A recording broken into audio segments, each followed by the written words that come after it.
My name is Lauren Mitchell, 38 years old, communications director at a major firm in San Diego, and I wasn't fired like my husband thought.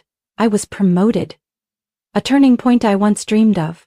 But that night, when I looked into the cold, angry eyes of Nathan, the man who once swore to love me for life, I knew. If I told the truth, I would miss something very dark. I pretended to collapse. He believed me, and in that moment I discovered the entire orchestrated plan between my husband and mother-in-law to destroy my life, step by step. Have you ever been trapped by the very person you trusted most and they smiled as you walked into it? If you've ever felt dismissed, replaced, or quietly cornered, leave a comment. Hit like, subscribe to the channel, and follow along as I continue uncovering the truth and rising back up in a way no one saw coming. Because the real story has only just begun. I still remember clearly the first time I met Nathan. He wasn't remarkable, a structural engineer with messy hair and a dusty pickup truck, but there was something in his eyes that made me feel safe. At the time, I was a temporary communications assistant at a small company, earning barely enough to cover rent without working overtime. And he always said, "You're going to get the position you deserve." I don't doubt it for a second. I fell in love with Nathan because of that unconditional belief. The early years together weren't always easy, but we endured it together, eating instant noodles when paychecks were late, staying up late to tape my presentation drafts on the living room wall. He once drove over 3 hours just to bring me the USB I'd forgotten on a work trip. And on the day I got my first promotion to manager, Nathan was there, holding me tight in the elevator on the 17th floor, as if I had just reached Everest. We got married after 4 years of dating, no big wedding, just a small ceremony on the beach, a few close friends, and the golden sunset pouring over the simple rental wedding dress I wore for the day. At the time, I thought, I chose the right person. But then Nathan's father suddenly passed away from a stroke. That happened 3 years after we got married, and I swear, from the moment we read the will, Nathan was no longer the man I used to know. His father left him the old house in Santa Barbara, a 2-story wooden home with a red tile roof and a balcony overlooking the Lavender Hills. We had been there a few times when his parents were alive, usually on weekends, grilling in the backyard and arguing over which sauce tasted better. But after he became the owner, Nathan started speaking about the house differently. "This place is my father's legacy. I don't want to change anything. We should keep the old wooden floors. You know my mom's taste." At first, I didn't mind. Everyone gets sentimental about childhood memories. But then Vivian Carter, my mother-in-law, started showing up more often. I didn't hate her, she just always made me feel not enough. Vivian was the type of woman the whole town respected. Head of the church women's group, coordinator of community fundraisers, writer for the monthly church magazine. She dressed neatly, spoke gently, but her gaze always felt like it was measuring someone's morality. And I knew I wasn't part of the standard she had in mind. From the first time we moved to Santa Barbara, I noticed strange signs, at first just passing comments. "Lauren, baking at home is also a way to show love to your husband." Nathan's mom never stayed out past 5 p.m. "Men need to feel like they're leading. Don't make him feel small." I tried to smile, tried to be patient, but every time Nathan heard those comments, he stayed silent. No defense, no disagreement. I started feeling like an outsider in the very house we once dreamed of together. Then Nathan suggested combining our finances. "We're a team, right? Whatever you earn is for this home too." I agreed, even though I felt a little hesitant. I thought it was normal between husband and wife. We opened a joint account, split all expenses evenly. But soon after, he started mentioning a loan to buy the backyard from the neighbor, a deal under his name. For convenience. I put most of my year-end bonus into it, but the contract didn't have my name. Then came the friends. He didn't forbid me, but every time I went out to dinner with my old group, he'd throw out a line like, "Those single friends of yours don't seem all that happy, do they?" Or, "You need rest, why are you always running around?" I began shrinking myself, cutting back on meetups, quitting weekend yoga classes, staying home more, cooking more. We hardly had any deep conversations anymore. He only asked about bills, the stove, the washing machine. And I the one he once called passionate and full of light, was now just someone who made sure everything ran so he wouldn't be bothered. I used to believe it was just a phase, that the pressure of losing his father, moving homes, and his mom living nearby had made Nathan tense, that everything would return. I didn't realize it wasn't a phase. It was a new version of him, a version I had never met but was slowly becoming the one making decisions for my life without ever asking me. And I let it happen because I thought, if I loved enough, waited long enough, everything would be okay. But I was wrong. And that mistake almost cost me everything. I can't remember exactly when Nathan's phone started always facing down on the table. Maybe it was last fall, when he switched to a new iPhone model and suddenly changed his passcode.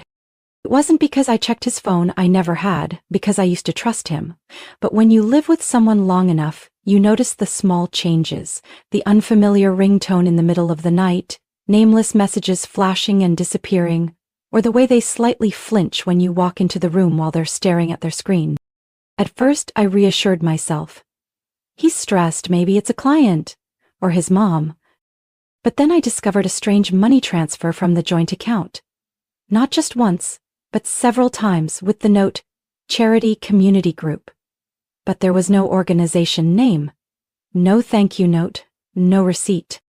I gently asked once, simply, Nathan, did you send money from the joint account somewhere? I saw a few strange entries.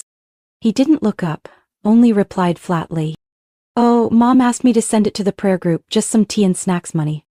Tea and snacks? Once I could believe, but then it was nearly $2,000 in 3 months. And then there was the topic of children.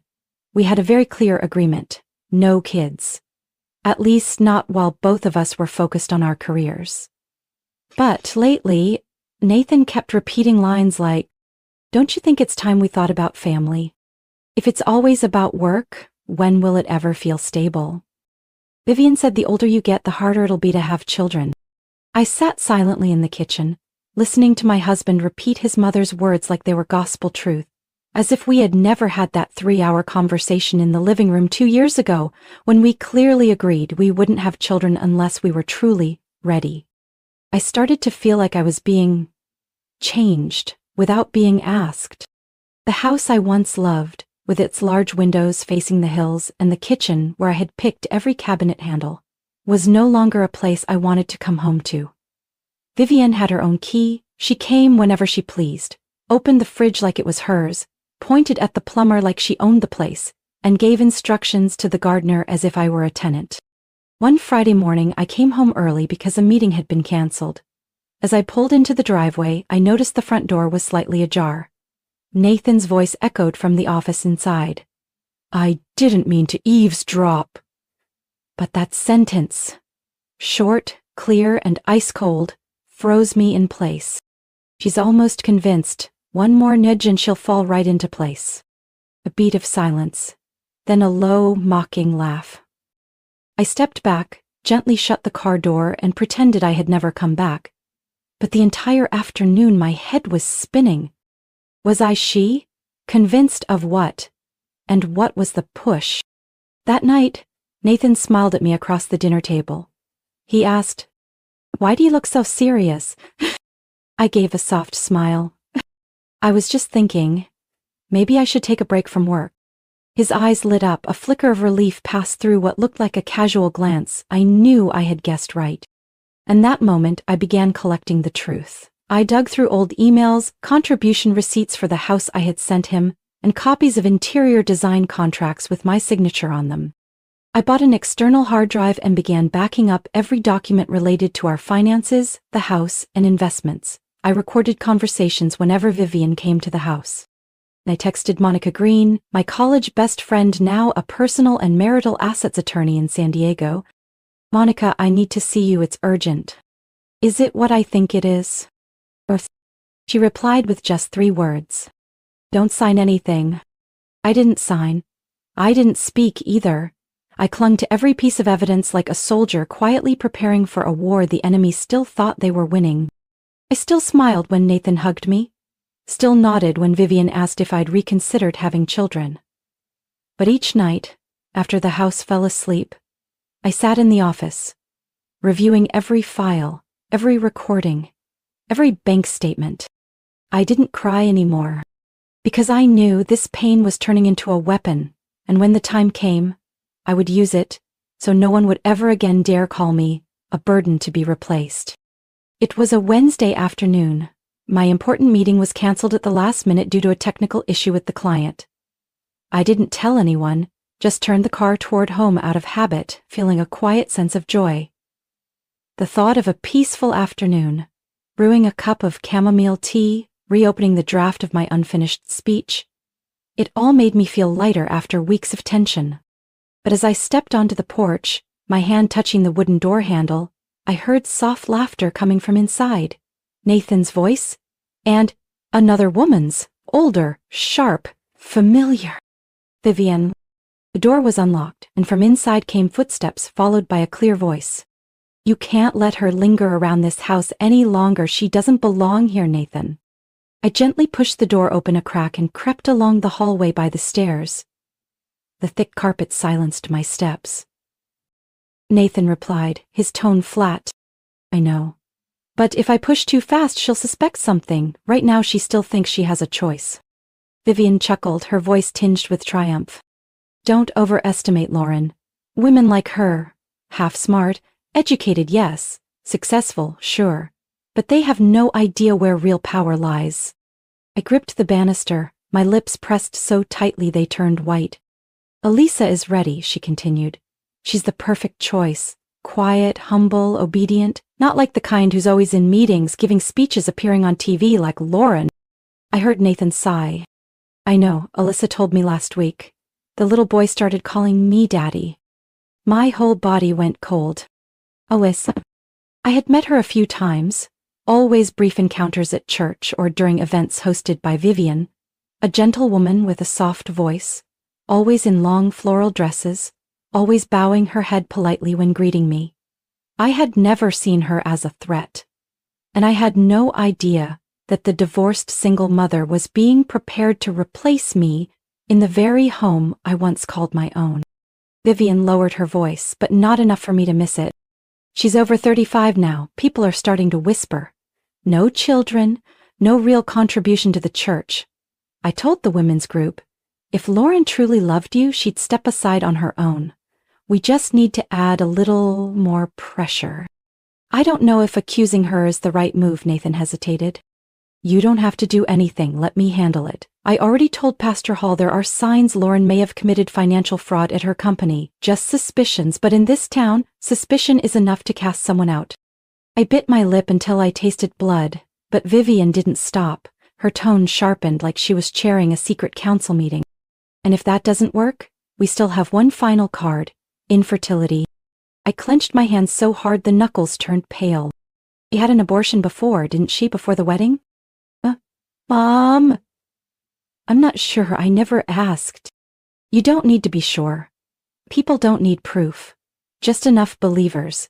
If necessary, I'll say she told me during a private prayer session. Don't you think people will believe me? At that moment, I no longer felt like I was hiding behind the staircase.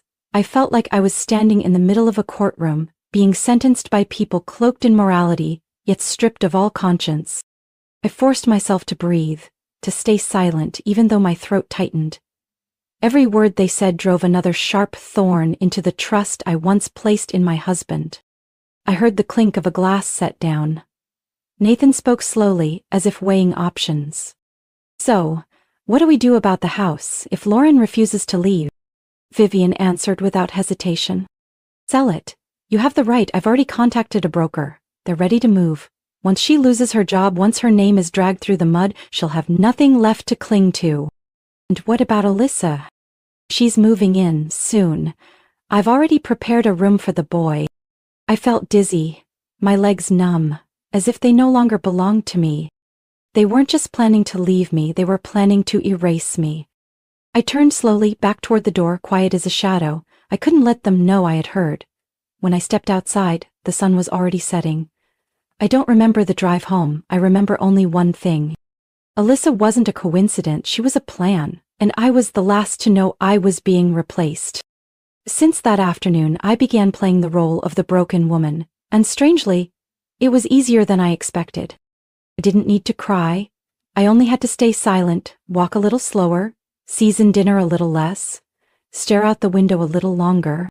Nathan thought I was slowly giving up.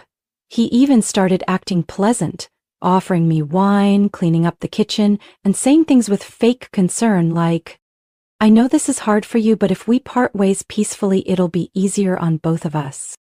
I responded gently, obediently, as if I had been convinced, but inside, every step I took was heading toward the truth. I contacted a private investigation office in Santa Barbara, one I knew kept everything confidential and asked no questions. The person handling the case was an older woman named Joanna Reyes, with salt and pepper hair and eyes calm to the point of coldness. I said, "I need to know every account and property in my husband's name, even the ones outside of California." She didn't ask more, only nodded and said, "Within 10 days I'll send you everything." 9 days later, I received an email with an attachment and a single line, "Open in a quiet place." I sat alone in the small office behind our house, my hands trembling slightly as I clicked. Nathan had placed a down payment on a 2-story house in Salt Lake City, Utah. Co-owner, Alyssa Morgan. The account was under Nathan Carter's name, with a transfer of $25,000 from a personal investment fund never disclosed in our shared financial documents. Deposit date 3 weeks ago. That was when I was still trying to keep dinner warm enough to show him I was nurturing the marriage.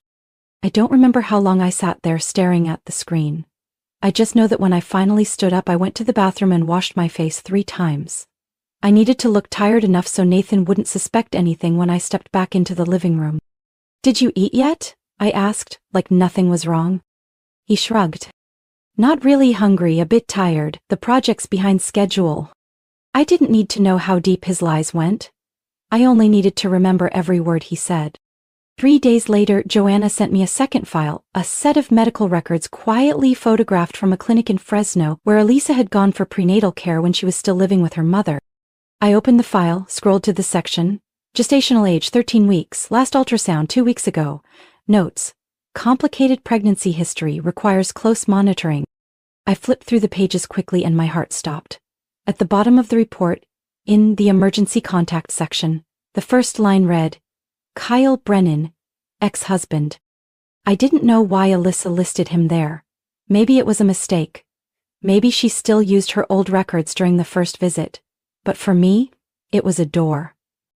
I didn't hesitate. I booked a ride straight to the address Joanna provided, a small wooden house on the outskirts of Sacramento, near a training center for former military personnel. Kyle Brennan opened the door wearing a wrinkled shirt and faded jeans, a buzz cut, a rugged face but tired eyes. I introduced myself, direct and clear. "I'm Lauren Mitchell. I need to talk to you. About Alyssa." He wasn't surprised, he simply stepped aside. "Come in." I figured this would reach me eventually. We sat in a small living room surrounded by the scent of pine and the soft hum of an air purifier. I told him everything, no filter. About Nathan, my mother-in-law, and the plan to build a replacement family with Alyssa at the center. Kyle listened without interruption. When I finished, he rested his arms on his knees, looked up at me and said, "You know the kid's not Nathan's, right?" "But Nathan doesn't." He let out a dry laugh.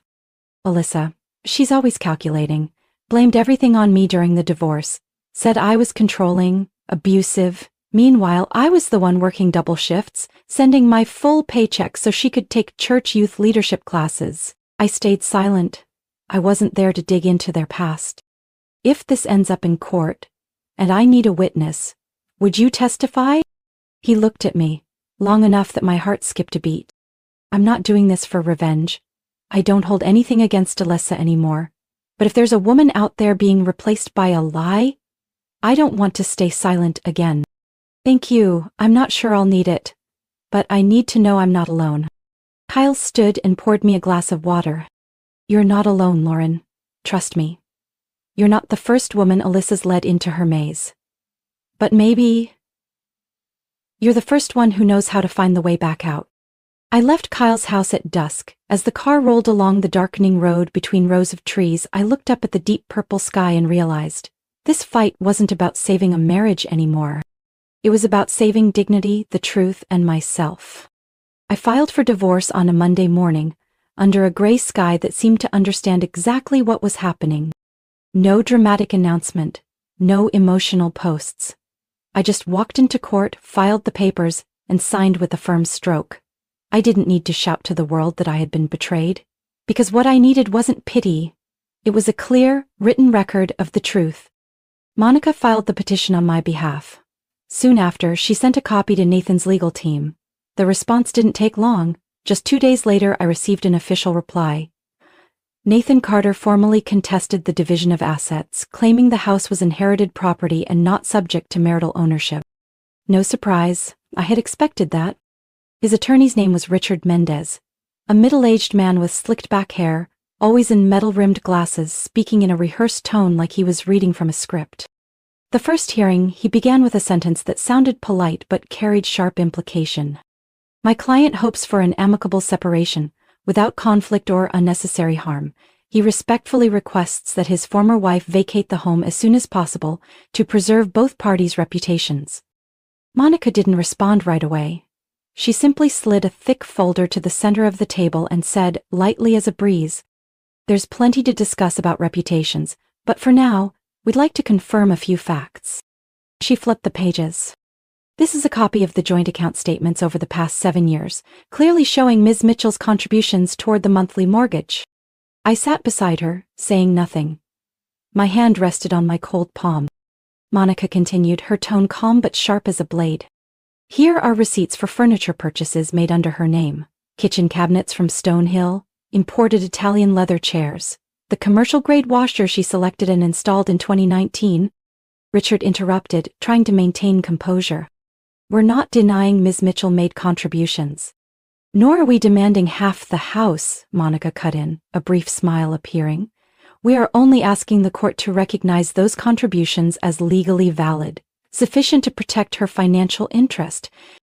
Nathan sat across the table, collar uneven, gripping his pen so tightly I could hear the spring click faintly. I didn't have to speak. The numbers and receipts I had carefully kept over the years, they were speaking for me. The meeting ended without reaching the initial agreement their side had hoped for. Monica gathered the documents and walked out with me. In the elevator, she said quietly, "You thought you'd back down, but you came prepared like someone who knew she'd have to fight. I don't need much. I just need him not to deny the life I lived." The next day, Nathan's lawyer sent a settlement offer. A lump sum paid over 3 months, under the condition that I give up all rights related to the house. Monica called back, without bothering to be polite. Mr. Carter will not accept a settlement this insulting. If Mr. Carter wants reconciliation, he should propose something that reflects what she actually built. A few days later, Monica received a handwritten letter from Nathan. A short note, in the handwriting I still recognized. No apology, just one sentence. I used to think she couldn't stand on her own. I was wrong. Monica handed it to me, but I didn't keep it. I wasn't here to collect his regret. I was here to make sure my life wasn't rewritten by anyone but me. I chose a Sunday morning to walk into that church, the place once called my spiritual family, for 8 years. Not because I believed in justice behind stained glass and varnished pews. I came because I wanted my silence to end. In the very place where they once used morality to trample me. I arrived early. I didn't wear black or a blazer like the other women in the group, but a soft olive dress with a folder tucked under my arm. Inside were the divorce summary, financial contributions, property documents, screenshots of bank transfers to Alyssa's account, and a photocopy of the medical records confirming the unborn child wasn't Nathan's. I had sent everything to the church's ethics council office 3 days earlier via certified mail. But today I came for one reason only: to put an end to the role of the difficult wife they had written for me all this time. The service began at 9 a.m. As I walked in, Pastor Hall was delivering the opening message, and in the front row, as I had expected, sat Vivian, Nathan, and Alyssa. Vivian sat straight, her hat tilted slightly like every Sunday. Alyssa had her head bowed, hands folded neatly in her lap.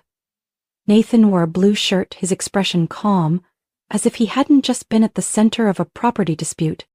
I walked straight down the aisle between the pews, my heels striking the floor rhythmically, louder than the choir singing Amazing Grace. I didn't stop until I stood right in front of the small altar, where the bronze-plated wooden cross and red velvet-bound Bible rested. Every eye turned to me. Pastor Hall hesitated. "Miss Lauren, is something wrong?" I gently placed the folder on the lectern and turned to face the entire congregation. "I'm not here to explain or justify, I'm here to end this. I am officially resigning my membership in this congregation, and I submit this folder, with documents detailing hypocrisy, manipulation, and the exploitation of faith to push a woman out of her own marriage." Vivian shot to her feet. "Lauren, this isn't the place to—" I didn't turn to her. I looked directly at Pastor Hall and the council members seated on the left. I once believed this place was for healing, but if faith is used to cover betrayal, then I don't want that kind of faith anymore. Alyssa lowered her head. Nathan remained still, hands clenched until his knuckles turned white. Pastor Hall cleared his throat, trying to keep his tone steady. "We will receive the documents and begin a review." "I'm not asking for a public trial," I replied. "I'm only asking that the truth no longer be pushed aside." I gave a slight nod and turned to leave. But I knew, behind me, things were beginning to crack, like a long-ignored fracture in glass. 3 days later, Vivian was suspended from her role as women's group coordinator, pending investigation into ethical misconduct involving false statements and damaging gossip about a member. Elisa was asked to step back from the Sunday school youth program due to unclear personal circumstances that could affect parental trust. I think he wasn't publicly named, but Monica told me some of his friends quietly stepped away, stopped inviting him to charity events like before. As for me, I never went back to that church. The message from Kyle arrived on a Tuesday morning. Short, no exclamation point, no extra sentiment. The court approved. Test results confirmed. Both parties will receive them today. I sat quietly in the living room, holding a cold coffee cup. I didn't feel relieved nor tense. It felt like seeing the fire was out, but still smelling the lingering smoke. By afternoon, Monica forwarded me the official report. 4 pages long, full of forensic terminology and ID codes, but only one line made me pause. No biological father-child relationship between Mr. Nathan Carter and the fetus. I saved the file. I didn't send it to court. I didn't share it with anyone. I simply attached it in a private email, sent to Nathan. Subject: FYI. So you have the truth if you want to live truthfully. No commentary, no ellipsis, no negotiation. I don't know if he ever opened that email. And honestly, I don't need to know. 3 days later, Monica finalized the paperwork to withdraw me from the property dispute. We reached a written agreement. I would receive back the full amount I had invested into the house, including upgrades and legal fees. Nathan would retain ownership, just as he had always wanted. I signed my name on the final document with one smooth, unbroken stroke. The file was closed. I moved into a small apartment by the sea in San Clemente at the end of April. A second-floor unit, ivory walls, a balcony looking straight out to an endless stretch of sand. Each morning, sunlight pours into the kitchen, making the water in my glass shimmer like crystal. No one knows I'm here, no one but Monica and Emily. I rented the unit from a widowed woman who lives downstairs. Her name is Margaret, white hair like salt and a love for growing geraniums on the railing. On the day I moved in, she knocked on my door with a loaf of banana bread and said, "I'm not one to pry, dear, but if you ever need a walking partner before the sun gets too harsh, I've got a decent pair of sneakers." "I'll keep that in mind, Mrs. Margaret." I placed my easel by the window facing the ocean. I'd kept it in storage for 3 years, always saying, "I don't have time." Now I no longer made excuses. Each morning, I began by touching the brush to color, with no goal in mind. No one interrupts me here. No sudden doorbells. No commanding voices from the hallway. No more loaded questions about whether I'm planning for children yet, or thinking of quitting work to focus on family. I brew coffee the way I like it. Strong, unsweetened, in the green ceramic mug Nathan once called too old ladyish. I walk along the beach each evening, no mask to wear, no role to maintain, and I don't feel alone. I once thought leaving a 10-year marriage would create an empty space too big to fill. But it turns out it made space. Space enough to exhale without feeling guilty. I don't dream of Nathan anymore, or of Alyssa, or Vivian, or the red-roofed house on the lavender hill. I dream of unfinished paintings, unexplored paths, and waves crashing like a wordless song I forgot long ago. No one knows whether I won or lost, and maybe that's what I love most. I didn't leave to get revenge, I left to be reborn. I don't know the exact moment that marked my return. It wasn't when I moved into the new apartment. It wasn't when Monica sent a message saying the case is officially closed. Maybe it was a process. Quiet as the tide, receding little by little, then suddenly rushing back in, carrying a version of me I had never met before. And 1 year after I walked out of my old life, I stood in the middle of a brightly lit room, surrounded by painted walls, and eyes turned toward me. The exhibition was titled Restored. I wanted to acknowledge the cracks that had been mended. Not hidden, not painted over, but present, vivid, seen. I chose to host it at a small gallery in Laguna Beach, big enough to hold the work, but not so grand that ordinary women would feel hesitant to step inside. The first piece hanging by the entrance was an abstract scene, layers of gray torn apart and stitched back together with red thread. No one knew, but it was my emotional map through 12 years of marriage. All profits from the opening night were announced to go toward the Restored Fund, a grant supporting legal aid and temporary housing for women going through financially controlled divorces. Standing in that space, I saw Monica approaching, cream coat white wine in hand. Still the same strong presence, but her eyes were softer today. "You're not a lawyer anymore?" I asked. "Still am," she smiled, "but now I'm the honorary legal advisor for a rather stubborn nonprofit." Sounds familiar. We clinked glasses, no big speeches. Some things between women don't need to be said aloud. A few minutes later, I heard familiar footsteps, hurried, slightly nervous. I turned and saw Emily, her hair longer, cheeks flushed with emotion. She hugged me tight, almost whispering, "You really did it, Lauren." "Not alone," I replied, gently patting her back. Emily is now the communications director for the entire project. She was the one who helped me reshape my voice. How to tell a story, not for pity, but to connect. Not for revenge, but to remind each other, we survived. The event had no expensive champagne, no VIPs, no camera flashes. But every woman who walked in read the captions beneath each painting, occasionally wiping a tear or smiling faintly. That was the success I wanted to hold on to. In a small corner, I overheard a whispered exchange. "I heard Nathan Carter is being countersued by his mom and Alyssa." "Over that house?" "Yeah, the deed's in his name, but Vivian claims it's a family legacy and shouldn't have been sold. Alyssa wants damages for being deceived." They were tearing each other apart over the very thing they once used to erase me. And the price of deceit, though late, always arrives. A local magazine reporter approached, asking if I'd be willing to do an interview. "Would you like to share something about your creative process?" I looked around the room. Soft lighting, a quiet presence. I thought for a moment, then replied, "Nothing profound. I just painted the moments I thought I wouldn't survive. And now I'm here. Not to retell a tragedy, but to prove it wasn't the end." He nodded, smiled, then quietly stepped away, as if he understood not every story needs to be picked apart. When night fell, I stood alone before the final painting, a white canvas with nothing but a single golden crack lined with shimmering gold leaf. A woman behind me asked, "Why is this one empty?" I turned and looked at her. Because some chapters of our lives we're still writing.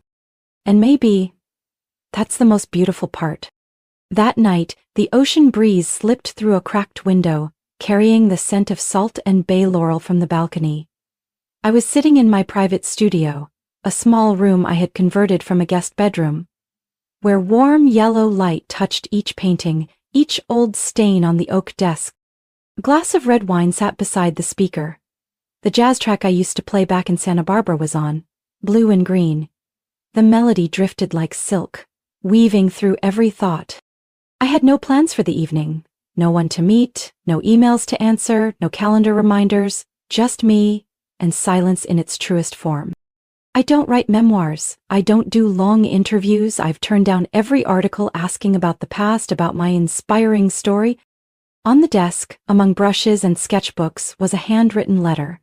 The paper slightly yellowed, the handwriting tilted, deliberate. Thank you for giving me a chance to speak.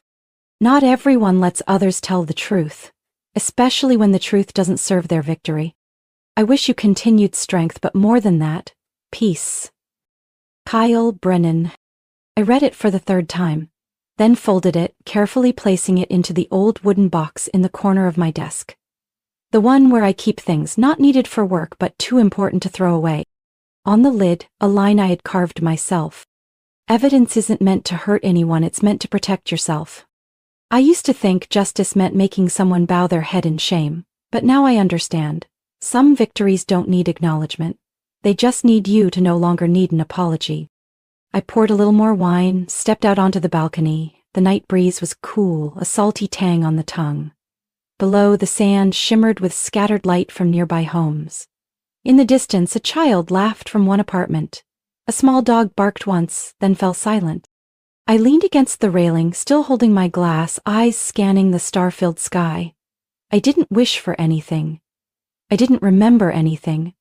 I simply felt like I was exactly where I needed to be, at the right moment, in the life I chose for myself. Emily once said to me during a team meeting, "You don't know this, Lauren, but when I saw you standing on stage at the opening of Restored, I thought, that's someone they no longer recognize." I didn't reply, but inside I knew she was right. Not that I became someone else, I just stopped letting others rewrite me the way they wanted. Vivian, Alyssa, Nathan, maybe they're still spinning in their own world, maybe they've moved, maybe they're still trying to rebuild something after their plan collapsed. I don't follow, I don't ask, I don't mention them, because I don't live in comparison to them anymore. I think of my mother, who passed away when I was still in college. She used to teach me how to sew and once said, "Some stitches, once pulled out, can't be sewn back in, but you can use that thread to make something else, stronger, more beautiful, and just for you." Back then I was too young to understand. Now I know. Sometimes the best thing you can do is start over, with the same hands that once trembled. I stepped back into the room and set down the glass. No need to say anything. No need to document anything else. Just the music still playing, and a woman who was once overlooked, now living in peace, in a life no one else can take away. I know that somewhere in what I've just shared, you might see yourself. Maybe in the part where doubts begin, or where quiet truth is gathered. Or maybe at the end, where standing alone no longer feels empty. Have you ever been treated like you were replaceable by someone you loved, someone you once shared a home and a bed with? Have you ever stayed silent, not out of fear, but because you were listening to the truth rising beneath the illusion of peace? If you have, I hope this story gave you something. Not anger or vengeance, but the belief that you have the right to choose yourself, even when others try to strip that from you. I'd love to hear your story. Leave a comment below. Even one line is enough to remind us we're not alone in these seemingly separate chapters of life. And if you'd like to follow more journeys about family truth and the quiet strength of rebirth, don't forget to subscribe, because there are still so many stories waiting to be told. Tonight's story ends with the silence of a small room and warm light, but who knows, the next one might begin with your voice.